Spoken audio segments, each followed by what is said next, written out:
नमस्कार बच्चों, स्वागत है एक बार फिर आपका एसजे कोचिंग सेंटर में। मैं हूं आपका दोस्त आपका भाई एसके। देखो, मैंने पिछले वीडियो में 43 नंबर तक क्वेश्चन बता दिया था, ठीक है। यदि आप चैनल पे नए हैं तो चैनल के प्लेलिस्ट में जाए और इस वीडियो को देख ले। 43 नंबर तक क्वेश्चन हमने करा रखा है। ये क्वेश्चन जो मैं तैयार कर रहा हूँ, अगर इसी क्वेश्चन को तैयार करके जाते हैं तो भी आपका अटल आवासीय विद्यालय में एडमिशन हो जाएगा, ठीक है। तो चलिए आज का ये क्लास आगे बढ़ाते हैं। देखिए, आज के इस क्लास में हम लोग 44 नंबर से आगे का क्वेश्चन देखेंगे, ठीक है। देखो, 44 नंबर क्वेश्चन कुछ इस प्रकार से है। देखो, लिख रहा है कि 10 वर्ष में ए की उम्र 10 साल पहले के बी की उम्र से दोगुनी होगी, ठीक है। यदि अब ए बी से 9 साल छोटा है तो बी की वर्तमान आयु है, ठीक है। तो देखें, इसको देखो कैसे लिखें, ध्यान से समझ रहे हैं इसको, ठीक है। देखिए, ठीक है, 10 वर्ष में, यहाँ से पहले समझो। अब ए तथा बी से 9 साल छोटा है तो बी की वर्तमान आयु, तो जिसका पूछ रहा है उसी की आयु को मान लेते हैं एक्स। तो माना बी की वर्तमान आयु बराबर क्या है, एक्स वर्ष, ठीक है। ऐसे कर लिया। फिर देखो यहाँ पर, अब ए बी से 9 साल छोटा है तो ए की वर्तमान आयु, ए बी से 9 साल छोटा है, मतलब ये बी से 9 साल ऐसे छोटा हो जाएगा, तो ये एक्स ऐसे हो जाएगा, ठीक है। 10 वर्ष में ए की उम्र है, तो 10 वर्ष में ए की उम्र है, तो 10 वर्ष में मतलब 10 वर्ष पश्चात, तो अभी कितना है, अभी ए की उम्र एक्स माइनस 9 है, तो 10 वर्ष पश्चात कितना होगा, 10, यहाँ पर लिखेंगे 10 वर्ष पश्चात ए की उम्र कितना हो जाएगा, एक्स माइनस 9 अभी है, तो इसमें हम 10 जोड़ देंगे तो कितना हो जाएगा, एक्स प्लस 1 हो जाएगा, ठीक है। तो 10 वर्ष में ए की उम्र 10 साल पहले बी की उम्र की दोगुनी होगी, तो 10 साल पहले बी की उम्र कितनी होगी, तो यहाँ देखो अभी वर्तमान में बी की उम्र एक्स है, तो 10 साल पहले कितना होगा, एक्स माइनस 10, तो हम लिख लेंगे 10 वर्ष पूर्व बी की उम्र कितना हो जाएगा, एक्स माइनस 10, ठीक है। अब कंडीशन बना लेते हैं जैसा दिया है। तो 10 वर्ष पूर्व 10 वर्ष में ए की उम्र, ठीक है, तो 10 वर्ष पश्चात ए की उम्र एक्स प्लस 1 है, ठीक है। बी की उम्र की दोगुनी होगी तो एक्स माइनस 10 होगा, ऐसे दोगुनी हो जाएगा, ठीक है। अब इसको सॉल्व कर लेते हैं, तो देखो कितना हो जाएगा, एक्स प्लस 1 बराबर हो जाएगा 2x और माइनस 20 हो जाएगा, तो 2x माइनस 6 बराबर हो जाएगा 1 प्लस 20, इसको इधर लेके आए तो x इक्वल टू हो जाएगा 21 हो जाएगा, ठीक है। तो ये आंसर हो जाएगा, ठीक। तो इसका मतलब जो b की उम्र है वर्तमान वो कितना है, 21 वर्ष है, ए वाला ऑप्शन सही हो जाएगा। अगला देखो, 45 नंबर में दे रहा है क्वेश्चन, एक ट्रेन 40 किलोमीटर प्रति घंटा की रफ्तार से चलती है। एक आदमी 25 किलोमीटर प्रति घंटा की रफ्तार से समान दिशा में ट्रेन के समानांतर चल रहा है। यदि ट्रेन 48 सेकंड में उसी आदमी को पार करती है तो ट्रेन की लंबाई कितनी है, ठीक है। तो देखो इसको कैसे लगाया जाएगा बच्चों, देखिए यहाँ पर 45 नंबर में ये देखिए, जो रेलगाड़ी है और जो ये व्यक्ति है, ठीक है, एक ही दिशा में जा रहे हैं, ठीक है। तो यहाँ पर ध्यान देंगे, जो रेलगाड़ी है वो 40 किलोमीटर प्रति घंटा है और व्यक्ति जो है वो 25 किलोमीटर प्रति घंटा है। तो इसके सापेक्ष, अगर इस व्यक्ति के सापेक्ष इस गाड़ी के सापेक्ष अगर हम रेलगाड़ी की चाल निकालें, ठीक है, तो हम लिखेंगे रेलगाड़ी की चाल व्यक्ति के सापेक्ष कितना हो जाएगा, इसके चाल में से इसको घटा देंगे तो 40 माइनस 25 तो कितना हो जाएगा 5, और यहाँ पर हो जाएगा 3 में से 2 घटाएंगे 1, 15 किलोमीटर प्रति घंटा हो जाएगा, ठीक है, 15 किलोमीटर प्रति घंटा हो जाएगा। तो अब देखो, अब इस किलोमीटर प्रति घंटा है, इसको अगर हम लोग बदलना चाहें मीटर प्रति सेकेंड में तो कितना हो जाएगा, देखो इसको हम 5/18 से अगर गुणा कर देते हैं तो ये मीटर प्रति सेकंड में बदल जाएगा। ठीक है, तो अब देखो 15 × कितना होगा, यहाँ पर अगर हम देखो पहले काट लेते हैं। ठीक है, तो 5 से नहीं कटेगा, 3 से काटते हैं, 3 × 5 = 15 और 3 × 6 = 18, तो 5 × 5 = 25, 25/6 हो जाएगा। ठीक है, मीटर प्रति सेकेंड। ठीक है, फिर देखो अब हम निकाल लेते हैं रेलगाड़ी की लंबाई। रेल गाड़ी की लंबाई, ठीक है, रेलगाड़ी की लंबाई क्या होती है, चाल × समय। तो चाल कितना है भाई, चाल इतना है 25 × 6 और समय कितना है, समय है 48 ऐसे। ठीक है, तो ये जो भी आएगा वो मीटर में आएगा, तो 6 × 8 = 48 हो जाएगा और 25 × 8 कर लेंगे तो कितना हो जाएगा, 8 × 5 = 40 और हो जाएगा 8 × 2 = 16 और 16 × 4 = 20 हो जाएगा, 200 मीटर। ठीक है, तो रेलगाड़ी की लंबाई कितनी आ जाएगी, 200 मीटर आ जाएगी। तो इसमें देखिए कोई ऑप्शन है, ठीक है, 200 मीटर। तो देखिए यहाँ पर डी वाला ऑप्शन है। ठीक है, तो ये डी वाला सही हो जाएगा। अगला देखो 46 नंबर में दे रहा है, नीचे दिए गए चित्र में C D parallel to A B, तब सी डी पैरेलल है ए बी के। ठीक है, तब वाई तथा जेड का अंतर है, वाई तथा जेड का अंतर है। तो पहले हमें वाई और जेड का मान निकालना होगा। ठीक है, तो देखो कैसे निकालते हैं।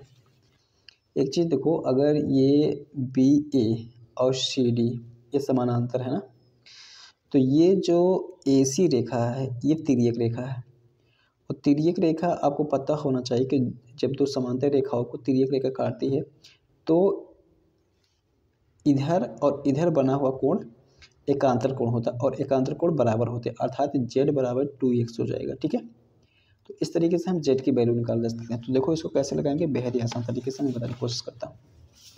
ठीक है, चलो मैं इधर बताता हूँ। देखिए 46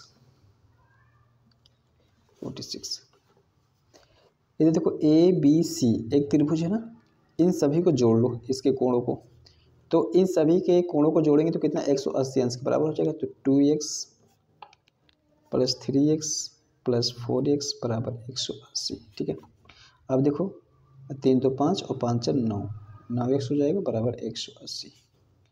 तो x = कितना हो जाएगा, 180/9, 9 × 2 = 18 हो जाएगा।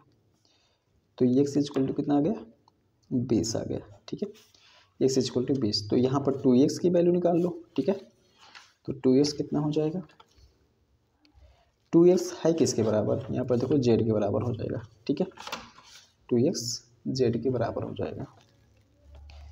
तो 2 × 20 = z 40, तो z बराबर कितना हो जाएगा, 40 हो जाएगा। ठीक है, अब यहाँ पर ये 40 हो गया और इसकी भी वैल्यू निकाल सकते हैं और y की निकाल सकते हैं, नहीं निकाल सकते तो निकाल सकते हैं। तो अब देखो हम लिखेंगे यहाँ पर 4x + z + y बराबर हो जाएगा 180।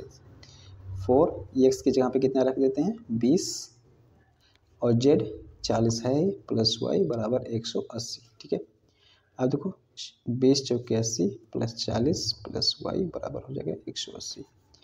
तो 8 × 4 = 12, 120 + y = 180। तो y बराबर क्या हो जाएगा, 180 - 120, ये 0 हो जाएगा, ये 6, तो y बराबर हो जाएगा 60। ठीक है, तो y बराबर 60 हो गया। और हमें क्या पूछा था, y तथा z का अंतर। तो y तथा z का अंतर, तो y कितना आया हुआ है 60 और z कितना है 40, तो कितना हो जाएगा, 20 हो जाएगा। तो 20 क्या कोई ऑप्शन है, ओ नो।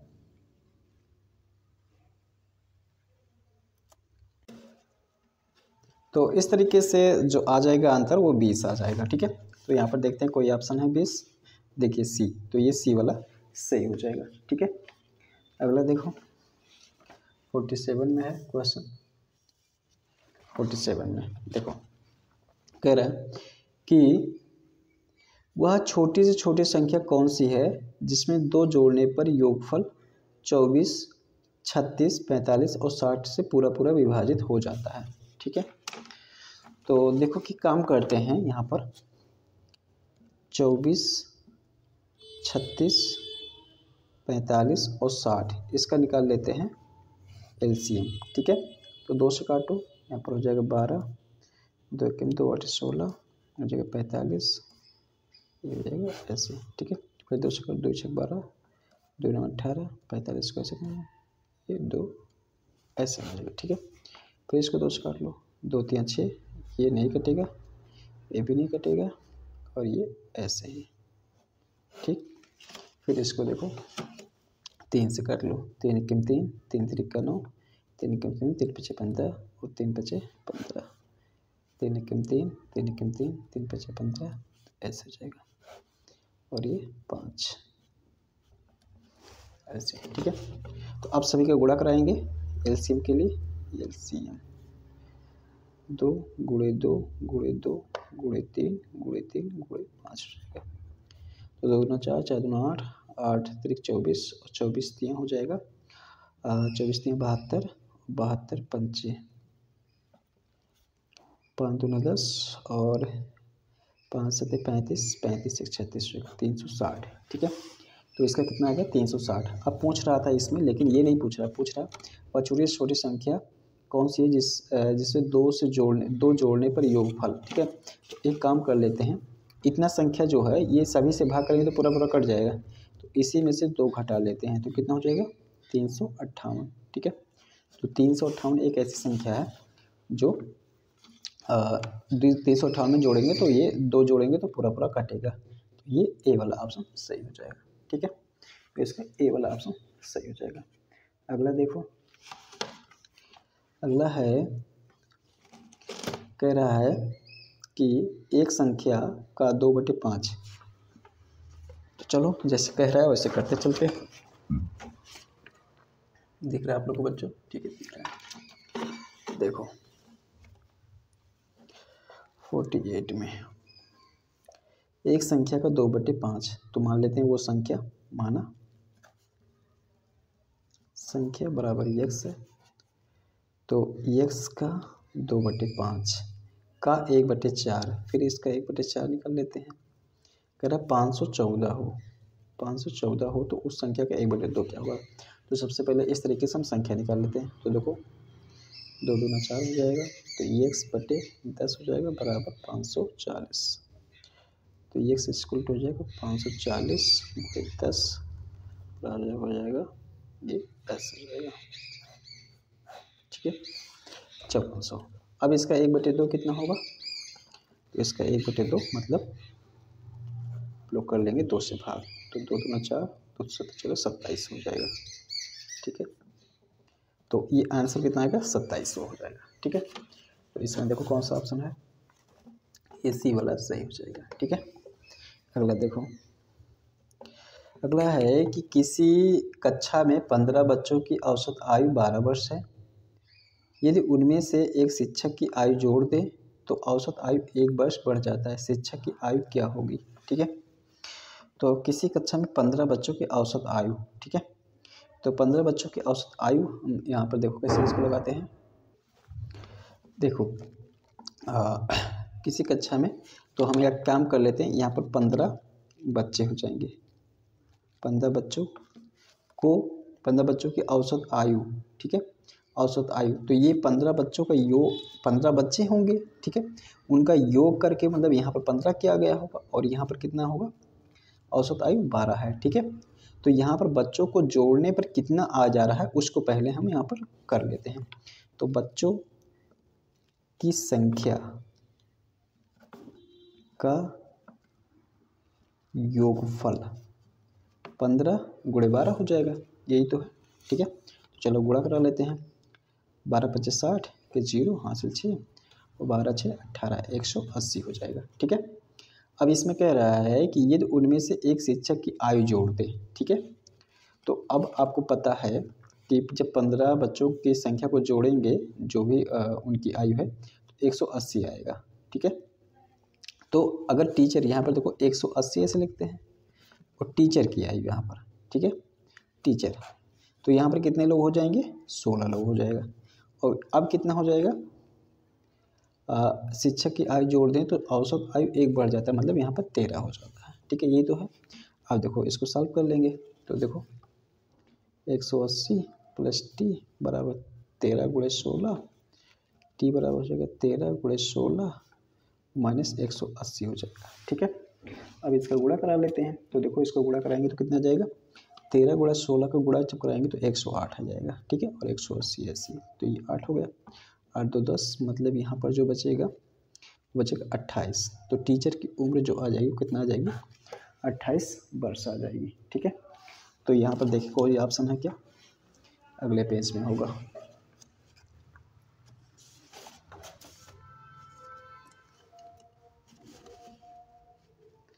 देख सकते हैं यहाँ पर 28 वर्ष हो जाएगा, बी वाला ऑप्शन सही हो जाएगा। ठीक है, अगला सवाल देखो बच्चों। ठीक है, अगला सवाल है 50 नंबर में 2200 पर 5% वार्षिक चक्रवृद्धि ब्याज की दर से 2 वर्ष में साधारण ब्याज तथा चक्रवृद्धि ब्याज में क्या अंतर है। तो जब भी इस प्रकार से क्वेश्चन आता है और इस प्रकार से क्वेश्चन जरूर रिपीट हो रहा है, ठीक है, तो आप लोग जरूर इसको तैयार करें। तो देखो कैसे लगाएंगे, जब भी इस प्रकार साधारण ब्याज और चक्रवृद्धि ब्याज में अंतर आएगा तो आप लोग डायरेक्ट फार्मूला लगा के लगाएंगे। ठीक है, तो देखो कैसे लगाएंगे मैं बता रहा हूँ। देखो ये 50 नंबर क्वेश्चन है। ठीक है, तो हम इसके लिए फार्मूला यहाँ पर डायरेक्ट लगा लेते हैं। वो फार्मूला है डी बराबर मतलब डिफरेंस पी और आर बटे 100 पावर एन। ठीक है, ये फार्मूला लगा। तो यहाँ पर पी मतलब ये जितना रुपए है टोटल। ठीक है, तो 2200 हो जाएगा और रेट कितना है 5 बटे 100 और समय कितना है 2 ऐसे।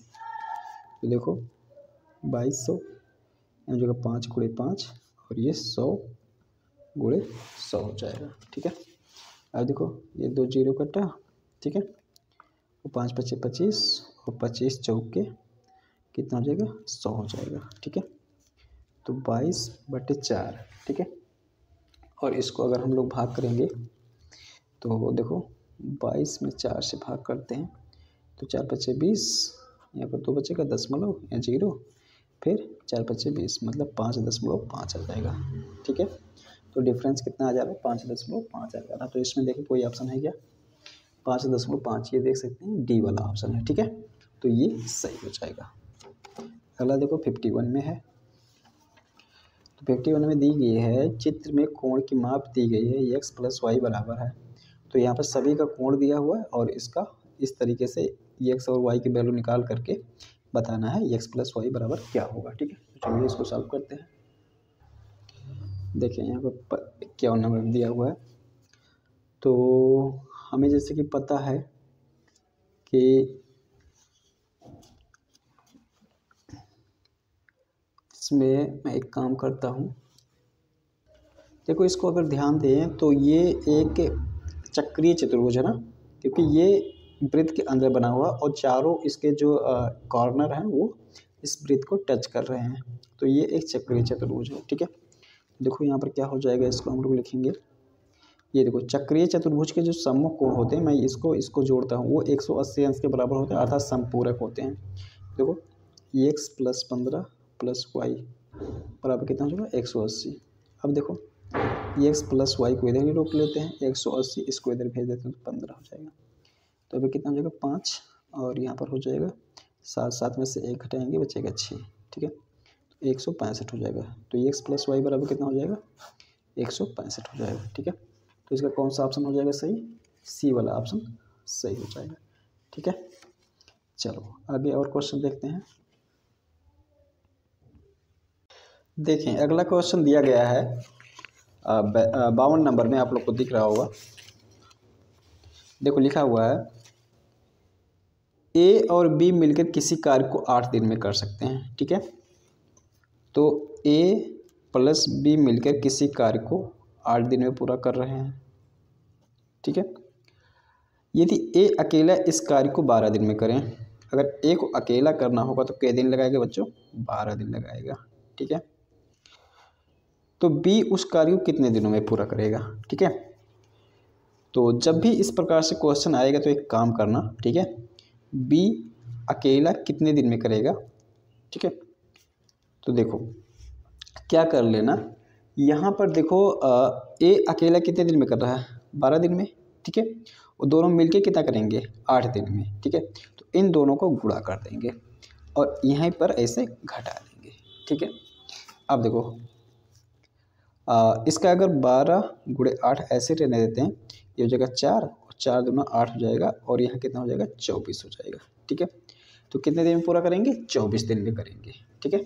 तो इसका कौन सा ऑप्शन सही हो जाएगा, सी वाला ऑप्शन सही हो जाएगा, ठीक है। अगला देखो 53 का कह रहा है कि एक समान आयतन के 8 छोटे गोले को पिघलाकर 2 सेंटीमीटर त्रिज्या का एक बड़ा गोला बनाया गया तो छोटे गोले की त्रिज्या होगी। देखो ए और बी को मिलाकर, सॉरी यह 53 नंबर है, 53 नंबर। तो एक समान 8 गोले, तो ऐसे ऐसे 8 गोलों को मिलाकर, ठीक है, क्या बनाया जा रहा है, एक गोला बनाया जा रहा है जो कि जिसकी त्रिज्या कितनी है, 2 सेंटीमीटर है। तो कह रहा है कि छोटे गोले की त्रिज्या क्या होगा ये। तो देखो, तो सबसे पहले यहाँ पर ये जानना जरूरी होगा कि गोले का आयतन क्या होता है, ठीक है। तो देखो एक गोले का आयतन होता है 4/3 पाई आर क्यूब होता है। तो 8 गोले का आयतन कितना हो जाएगा, इसी में से 8 से गुणा कर देंगे और इधर भी 4/3 पाई आर क्यूब हो जाएगा, ठीक है। तो यहाँ चीज़ अगर देखें, ये 4/3 दोनों तरफ है, कट जाएगा, ये पाई भी कट जाएगा, कट जाएगा नहीं कट जाएगा। इधर देखो, इसको हम मान लेते हैं R1 और इसको मान लेते हैं R2, इसकी त्रिज्या को, ठीक है। तो इसकी त्रिज्या दी हुई है 2 का क्यूब हो जाएगा या 8 R1 का क्यूब हो जाएगा। अब इधर देखो 8 हो जाएगा और इधर भी कितना हो जाएगा, 8, ये 8 कटा, ठीक है। क्यों, क्योंकि इधर गुणा में था, इधर ले जाएंगे तो भाग में हो जाएगा। तो यहाँ पर देखो R1 क्यूब बराबर क्या बचा, 1 बचा, ठीक है। तो यहाँ देखो क्या हो जाएगा, R1 क्यूब बराबर क्या हो जाएगा, 1 का क्यूब। तो R1 बराबर कितना हो गया, 1 हो गया। इसका मतलब जो छोटे यहाँ गोले की जो त्रिज्या है वो कितना है, 1 सेंटीमीटर है या 1 मीटर जो भी होगा, ठीक है। तो 1 सेंटीमीटर यहाँ पर देखो दे रहा है। तो यहाँ पर कौन सा सही हो जाएगा, 1 सेंटीमीटर सही हो जाएगा, ए वाला ऑप्शन, ठीक है। तो इस तरीके से बच्चों सवाल आता है, अगर आप लोग प्रैक्टिस नहीं करोगे तो आप लोग का छूट जाएगा, ठीक है। तो मैं ज़्यादा से ज़्यादा क्वेश्चन करवाने की कोशिश कर रहा हूँ कि आप लोग बच्चों इस वीडियो को देख करके तैयार करते रहें और अगर नए हैं तो चैनल को सब्सक्राइब भी कर लें और वीडियो को लाइक भी कर दिया करें, ठीक है। इसके अलावा भी अगर आप लोगों को कोई चीज़ें ना समझ में आया हो तो मेरा व्हाट्सअप नंबर लिख लीजिए, वहाँ पर आप अपने सवाल भेज सकते हैं 7985370021। इस पे आप अपने सवाल भेज सकते हैं, उसका सलूशन आप लोग को दिया जाएगा, ठीक है। चाहे तो वीडियो बना के, चाहे तो वहीं पर ही तुरंत आप लोग को इसका सलूशन बताया जाएगा, ठीक है। तो चलो अगला क्वेश्चन देखो क्या है। अगला क्वेश्चन 54 नंबर पर कह रहा है निम्न की माध्यिका ज्ञात कीजिए, ठीक है। तो माध्यिका ज्ञात करने के लिए देखो क्या करेंगे हम लोग सब बच्चों, ठीक है। तो माध्यिका ज्ञात करने के लिए एक चीज़ करो, ये जो आंकड़ा दिया हुआ ना इसको आरोही क्रम में लिख लो, ठीक है, मतलब बढ़ते क्रम में लिख लो। तो देखें यहाँ पर कौन सा हो जाएगा भाई, बस पहले 22 और इससे बड़ा कौन सा है, 23 है, फिर 24, फिर 25, फिर क्या है 31 है, उसके बाद 35 है, सही है। 1 2 3 4 5 6 7, 1 2 3 4 5 6, एक छोटा है बच्चों को, ठीक है। कौन सा छोटा है, 22 लिख लिया, 23 लिख लिया, 24 लिख लिया, 25 लिख लिया, 26 नहीं लिखा है, अब 26 छूट रहा है, ठीक है। ये हो जाएगा, तो 1 2 3 4 5 6 7, 7 हो गया। तो एक काम करो, 3 इधर निकाल दो और 3 इधर निकाल दो, ठीक है। बीच में बचा क्या, 25 बचा ना, तो यही माध्यिका हो जाएगा, ठीक है। तो माध्यिका यहाँ पर कितना है, बी बराबर, बी वाला ऑप्शन सही है, ठीक है, 25, ठीक। हाँ, मैं उम्मीद करता हूँ कि आसानी से आपको समझ में आएगा। सबसे पहले क्या कर लो, आंकड़ों को आरोही क्रम में लिख लो। उसके बाद अगर ये सम संख्या होती, ठीक है, मतलब यहाँ अगर बीच में 2 आता तो भी 2 संख्या था तो भी उसका दूसरा तरीका होता, तो उसको भी बताएंगे, ठीक है। अगर उस टाइप का क्वेश्चन आता है, अगर इस टाइप का क्वेश्चन रहता है तो इस तरीके से हम लोग निकाल सकते हैं, ठीक है। तो ये चीज़ हो जाएगा। अगला देखो, अगला है 55 में लिख रहा है 128, ये रूट ऐसे है 128 प्लस 260 माइनस रूट में 16 है, ऐसे, ठीक है। अब देखो 128 प्लस 260 माइनस 4, ठीक है। फिर देखो क्या हो जाएगा, इसमें से घटाएंगे तो यहाँ हो जाएगा 10 में से 4 घटाएंगे बचेगा 6, यहाँ पर 5 हो जाएगा, यहाँ पर 2 हो जाएगा, ठीक है। 256, तो यहाँ पर वर्गमूल भी आप लोग को आना चाहिए बच्चों, ठीक है। 128 और 256 ये प्लस में था, सॉरी यहाँ पर, तो 256 किसका हो जाएगा, 256 हो जाएगा आई थिंक मुझे याद है जहाँ तक 14 का होना चाहिए, ठीक है। एक मिनट में कन्फर्म हो जाता हूँ, सॉरी बच्चों, 256 का वर्गमूल जो हो जाएगा वो 16 हो जाएगा, ठीक है।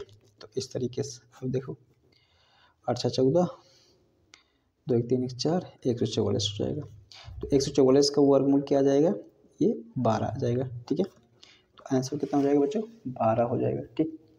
तो इसका देखो कौन सा ऑप्शन सही है, इसका सी वाला ऑप्शन सही हो जाएगा, ठीक है। अगला देखो 56 में है, लिख रहा है यदि x का y% वही है जो 25 का 2/5 है तो x y का मान क्या होगा। तो x का y%, तो अगर हम लोग प्रश्न अनुसार देखते हैं x का y% ऐसे निकालेंगे, x का y% निकल गया, जो 25 का 2/5 है तो 25 का भी ऐसे निकाल लेते हैं 2/5 है, ठीक है। अब एक चीज़ देखो यहाँ पर एक्स वाई यहाँ पर बटे 100 लिख देंगे, बराबर 5 5 25, तो यहाँ पे कितना हो जाएगा 100 हो जाएगा, ठीक है, 10 हो जाएगा, सॉरी 5 दूना 10, एक्स वाई बराबर क्या हो जाएगा, इधर 75 करेंगे तो ये हो जाएगा 100, तो कितना हो जाएगा 1000 हो जाएगा। तो एक्स वाई बराबर कितना होगा 1000 होगा ना। तो इसमें कौन सा ऑप्शन सही हो जाएगा, ए वाला ऑप्शन सही हो जाएगा, ठीक है। अगला सवाल देखो, अगला है कि लिख रहा है 10 सेंटीमीटर व्यास के वृत्त में उसके केंद्र से 3 सेंटीमीटर दूरी पर खींची गई जीवा की लंबाई क्या होगी। तो देखो यहाँ पर ऐसे में एक वृत्त बना लेता हूँ और इसका जो व्यास है वो 10 सेंटीमीटर है कि नहीं है, ठीक है, 10 सेंटीमीटर है। तो उसके केंद्र से 3 सेंटीमीटर की दूरी पर, तो मान लेते हैं ये कोई जीवा है, ठीक है, 3 सेंटीमीटर की दूरी पर है, केंद्र से मान लेते हैं केंद्र यहाँ पर है और इस पे ये लंब डाला जा रहा है, ठीक है, ये लंब डाला जा रहा है कितने सेंटीमीटर की, 3 सेंटीमीटर की दूरी पर है, ठीक है। तो अब आपको पता है कि यहाँ से यहाँ त्रिज्या होगा, अगर त्रिज्या केंद्र से हम वृत्त के परिधि पर कहीं पर भी मिलाए तो त्रिज्या होगी, तो यहाँ से यहाँ पे मिलाएंगे तो भी ये त्रिज्या होगी। इसका मतलब अगर यहाँ से यहाँ देखें तो 5 सेंटीमीटर, यहाँ से भी 5 सेंटीमीटर, तो ये भी तो त्रिज्या है, तो ये भी तो 5 सेंटीमीटर होगा, तो ये 5 सेंटीमीटर हो जाएगा। तो अब आपको पता है कि ये अगर हम जीवा मान लेते हैं ये ए बी है और इसको सी मान लेते हैं, ठीक है। तो ये ए बी अगर यहाँ से हम केंद्र से इस जीवा पे लंब डालें तो ये यहाँ पर 90 अंश का कोण बनाएगा, ठीक है, और इसको समद्विभाजित कर देगा। तो अब इसको समकोण त्रिभुज हो गया, तो हम इसमें निकाल सकते हैं क्या, लगा सकते हैं पाइथागोरस प्रमेय, ठीक है। तो पाइथागोरस प्रमेय क्या होता है, ये हो जाती है भुजा कर्ण, ठीक है, ये लंब हो जाएगा, ये आधार हो जाएगा। तो अगर हम इसको मान लेते हैं ओ बी ओ, अगर बी ओ की दूरी निकाल लेते हैं तो ये ओ ए भी निकल जाएगा। क्यों निकल जाएगा, क्योंकि जो बी ओ की दूरी है वही ओ ए की दूरी है। क्यों, क्योंकि जो ये लंब डाला गया सी ओ, ये इस रेखा को समद्विभाजित कर रहा है, ठीक है, जीवा को समद्विभाजित कर रहा है। तो देखो इसको हम लोग पाइथागोरस प्रमेय लगा कर निकालते हैं। तो उसके लिए क्या करेंगे, बी सी के स्क्वायर बराबर हो जाएगा ओ सी के स्क्वायर प्लस पी ओ का स्क्वायर, ठीक है। तो बी सी 5 का स्क्वायर, ओ सी 3 का स्क्वायर प्लस बी ओ का स्क्वायर, 5 से 25, 3 तरीका 9, बी ओ का स्क्वायर, तो 25 माइनस 9 हो जाएगा बी ओ का स्क्वायर, ठीक है। तो ये तो कितना हो जाएगा, यहाँ पर 16 बी ओ का स्क्वायर, ये स्क्वायर इधर है, इधर आएगा तो रूट में हो जाएगा, तो 16 हो जाएगा बी ओ, ठीक है। तो ये 4 हो जाएगा, तो बी ओ बराबर कितना हो जाएगा, 4 हो जाएगा। इसका मतलब ये है जो ये दूरी आ जा रहा है वो 4 सेंटीमीटर आ जा रहा है, ठीक है, सेंटीमीटर में ही दिया क्या बच्चों, हाँ सेंटीमीटर में, तो ये 4 सेंटीमीटर में आ जाएगा। तो ये दूरी 4 सेंटीमीटर, ये तो 4 सेंटीमीटर ये भी हो, इसका मतलब ए बी की जो दूरी है, जीवा की जो लंबाई है वो कितना है 8 सेंटीमीटर ना बच्चों। तो यहाँ पर कौन सा सही हो जाएगा 8 वाला, ये बी ऑप्शन सही है 8 सेंटीमीटर, ठीक है। तो ये सही हो जाएगा, ठीक। अगला सवाल देखो, तो मैं उम्मीद करता हूँ कि बच्चों आप लोग को समझ में आया होगा, ठीक है। अगला सवाल देखो, अगला है 58 में, 58 में, ठीक है। 58 में तो देखो क्या कह रहा है कि दिख रहा है आप लोग को, हाँ बच्चों, एक वर्ग तथा उसके विकर्ण पर खींचे गए वर्ग के क्षेत्रफलों का अनुपात क्या होगा, ठीक है। एक वर्ग तथा उसके विकर्ण पर, तो एक वर्ग मैं अगर ऐसे बना लेता हूँ, ठीक है, यहाँ पर देख सकते हैं, देखो कुछ ऐसा ये क्वेश्चन कह रहा है, ठीक है। एक वर्ग ऐसा बनाया जा रहा है, ठीक है। वर्ग, आपको पता है कि वर्ग की सभी भुजाएं बराबर होती हैं, ठीक है। तो ये ए है, तो ये है, ए भी ये होगा, ए भी ये होगा, तो ये विकर्ण है, ठीक है। अब आपको पता है कि वर्ग का जो क्षेत्रफल हो जाएगा, इसको हम मान लेते हैं A1, तो कितना हो जाएगा, भुजा गुणे भुजा होता है, ठीक है, भुजा गुणे भुजा, तो कितना हो जाएगा ए गुणे ए स्क्वायर हो जाएगा, ठीक है। फिर एक चीज़ यहाँ पर ध्यान दो, जो चीज़ें यहाँ क्वेश्चन कह रहे हैं, अब इस पे भी एक वर्ग ऐसे बनाया गया है, ऐसे वर्ग बनाइए, यहाँ पर बच्चों जगह नहीं है लेकिन आप लोग समझ रहे हैं इसको, ऐसे वर्ग बनाया गया है। तो इस विकर्ण पे वर्ग बनाया गया, अगर इसका अगर हमें भुजा पता करना तो हमें ये वाला विकर्ण निकाल लेना होगा। तो हम इसका विकर्ण निकाल लेते हैं, तो A1 का इस पहले वर्ग का विकर्ण क्या हो जाएगा, तो विकर्ण लिखेंगे, विकर्ण। तो विकर्ण के लिए जो फार्मूला होता है वो होता है √2 गुणे भुजा होता है, ठीक है। तो √2a हो जाएगा, ठीक है, √2a हो जाएगा। अगला देखो, अब यहाँ पर आपको पता है कि √2 ये a हो गया ना, तो अगर ये भुजा इतना है तो ये भी तो इतना होगा। तो अब इसका हम लोग निकाल लेते हैं क्षेत्रफल, तो हम लिखेंगे A2, उसका क्षेत्रफल हम लोग लिख लेते हैं A2, तो देखो कितना हो जाएगा √2a इंटू √2a, तो कितना हो जाएगा √2 का 2 हो जाएगा और a स्क्वायर हो जाएगा। तो A2 बराबर हो जाएगा 2a स्क्वायर हो जाएगा। अब यहाँ पर क्वेश्चन में क्या कह रहा है इसको समझिए।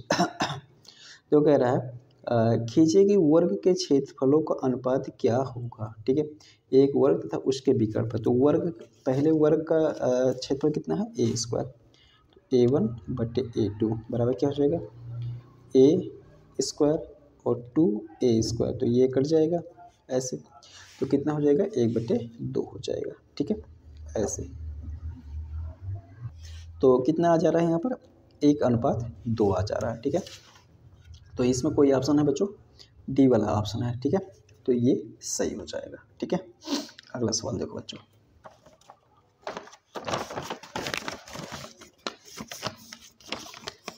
अगला सवाल कह रहा है कि किसी समकोण त्रिभुज का कर्ण 25 सेंटीमीटर लंबा है, यदि उस त्रिभुज के दो अन्य भुजाओं में 5 सेंटीमीटर का अंतर हो तो दोनों भुजाओं का अनुपात क्या है। मान लेते हैं ये ऐसे है, ठीक है, ये ऐसे है, तो ये 25 सेंटीमीटर है, 25 सेंटीमीटर ऐसे, ठीक है। यदि उस त्रिभुज के दो अन्य भुजाओं में 5 सेंटीमीटर का अंतर हो, तो इसमें 5 सेंटीमीटर का अंतर है, मतलब अगर इसको x मान लेते हैं तो इसको कितना हो जाएगा x + 5 हो जाएगा। अंतर का मतलब यही तो होता है कि अगर ये 5 है तो ये 10, हाँ अगर 5 सेंटीमीटर का अंतर तो ये 5 अगर होगा तो ये 10 होगा, ठीक है, यही होता है, ठीक है, अंतर। तो अब आपको पता है इस तरीके से हमने मान लिया, तो ये हो जाएगा लंब और ये हो जाएगा आधार, ठीक है। तो आप पाइथागोरस सूत्र लगाएंगे यहाँ पर, पाइथागोरस सूत्र से, ठीक है, ऐसे हो जाएगा। तो क्या हो जाएगा बच्चों 25 का स्क्वायर x + 5 का स्क्वायर और प्लस x का स्क्वायर, ठीक है, ऐसे। अब देखो x स्क्वायर 5 का स्क्वायर 2 गुणे x गुणे 5 प्लस x स्क्वायर, तो x स्क्वायर प्लस हो जाएगा 25 प्लस यहाँ पर हो जाएगा 10x और ये एक्स स्क्वायर और ये हो जाएगा 625, ठीक है। तो ये एक्स स्क्वायर, यहाँ देखो एक्स स्क्वायर जोड़ेंगे तो 2x स्क्वायर हो जाएगा प्लस 10x और प्लस 25 माइनस 625 हो जाएगा, ठीक है, ऐसे हो जाएगा। फिर इसको देखो 2x स्क्वायर प्लस 10x और यहाँ पर हो जाएगा माइनस 600 बराबर 0। यहाँ पर 2 कॉमन ले लिया तो 2 बचे 10 और यहाँ पर हो जाएगा 300, ठीक है, 0 ऐसे। अब देखो 2 को इधर भेज देंगे तो 0/2 हो जाएगा, अर्थात कट जाएगा, 0 हो जाएगा। तो इसमें बचेगा क्या, x square plus 5x minus 300 बराबर हो जाएगा 0, ठीक है। तो अब एक चीज़ करते हैं, ये द्विघात समीकरण बन गया, ठीक है। तो द्विघात समीकरण बन गया, अब इसको सॉल्व करते हैं। तो 300 का ऐसा फैक्टर करना होगा कि घटाने पे, गुणा करने पे 300 आ जाए और घटाने पे 5 आ जाए, ठीक है। तो इसको देखो कैसे हम लोग कर सकते हैं और कितना कर सकते हैं, ठीक है। तो एक चीज़ देखो, अगर 20 गुणे 15 करते हैं, 20 गुणे 15 तो 300 आता है, ठीक है। और अगर हम 20 में 15 घटाएंगे तो 5 आ जाएगा। देखो आ रहा कि नहीं आ रहा, तो इसी को ऐसे ही फैक्टर करेंगे। तो यहाँ पर लिखेंगे 20 माइनस 15 और इसको 300 ही रखेंगे, ठीक है। अब देखो x square 20x minus 15x minus 300, ठीक है, बराबर 0, ठीक। ये बच्चों ये मध्य पद को तोड़ करके गुणनखंड करना होता है, ठीक है। तो ये मैं इतना उम्मीद करता हूँ कि आप लोग के क्लास में बताया गया होगा। अगर नहीं बताएगा तो आप कमेंट करके बताएं, मैं इस पर डिटेल वीडियो बना दूंगा, बता दूंगा कैसे इसको सॉल्व किया जाता है, कैसे फैक्टर किया जाता है, ठीक है बच्चों। तो मैं इतना मान के चल रहा हूँ कि आप लोग को इतना आ रहा है, इसलिए मैं इसको ऐसे ही जल्दी से बता दे रहा हूँ, ठीक है। क्योंकि बहुत ज़्यादा डिटेल में बताने चलूँगा तो क्वेश्चन ज़्यादा नहीं लग पाएगा, इसलिए मैं क्वेश्चन सोचता हूँ कि ज़्यादा से ज़्यादा क्वेश्चन आप लोग को करवा दूँ, ठीक है। तो देखो इसमें क्या हो जाएगा, एक्स स्क्वायर प्लस, अब इसमें दोनों का क्या कर लेते हैं, एक्स कामन ले लेते, तो एक्स प्लस 20 हो जाएगा। यहाँ पर हम ले लेते हैं 15 कामन, माइनस 15 तो एक्स हो जाएगा 20, ठीक है, बराबर 0। एक्स प्लस 20 एक्स माइनस 15 बराबर हो जाएगा 0, ठीक है। अब देखो एक्स प्लस 20 बराबर 0, तो एक्स बराबर हो जाएगा माइनस 20, ठीक है। और एक्स माइनस 15 बराबर 0 हो जाएगा, तो एक्स बराबर हो जाएगा 15, ठीक है। तो इस तरीके से अगर हम देखें तो आपको पता है कि ये 15 है, ये 15 हो जाएगा और ये कितना हो जाएगा, ये हो जाएगा 20 हो जाएगा, ठीक है। ये 20 हो जाएगा, क्यों, क्योंकि एक्स बराबर 15 है और एक्स प्लस 5 मतलब 20 में 5 जोड़ेंगे तो 20 में 5 जोड़ेंगे, सॉरी 15 में 5 जोड़ेंगे तो 20 हो जाएगा, ठीक है। तो ये पूछ रहा था कि उसका अनुपात क्या है, ठीक है। तो हम लोग अनुपात निकाल लेते हैं। तो देखें, देखो तो हम यहाँ पर लंब और आधार का अनुपात निकालेंगे, ठीक है। लंब और इसका, तो 5 × 15 5 × 20, तो 3:4 आ जाएगा, ठीक है। तो 3:4 यहाँ पर कौन सा ऑप्शन सही है, ये सी वाला सही हो जाएगा, 3:4, ठीक है। तो इस तरीके से ये क्वेश्चन लगना था, ठीक। तो बच्चों आगे जो बचा हुआ क्वेश्चन है उसको मैं नेक्स्ट वीडियो में कंप्लीट करूँगा, क्योंकि वीडियो बहुत ज़्यादा लंबा हो जा रहा है, ठीक है। तो मैं जल्द ही कोशिश कर रहा हूँ आप लोग के लिए लाइव क्लास चलेगा और 7 बजे से ही लाइव क्लास चलेगा बच्चों, ठीक है। तो आप लोग ज़रूर तैयार रहें, और जब भी मैं लाइव क्लास चलाऊँ तो आप लोग कॉपी और कलम, ठीक है, लेके बैठे, ताकि जब मैं लगवाऊँ तो आप लोग भी साथ साथ लगाते रहें, ठीक है। तो मिलता हूँ किसी दूसरी वीडियो में, तब तक के लिए बहुत बहुत धन्यवाद।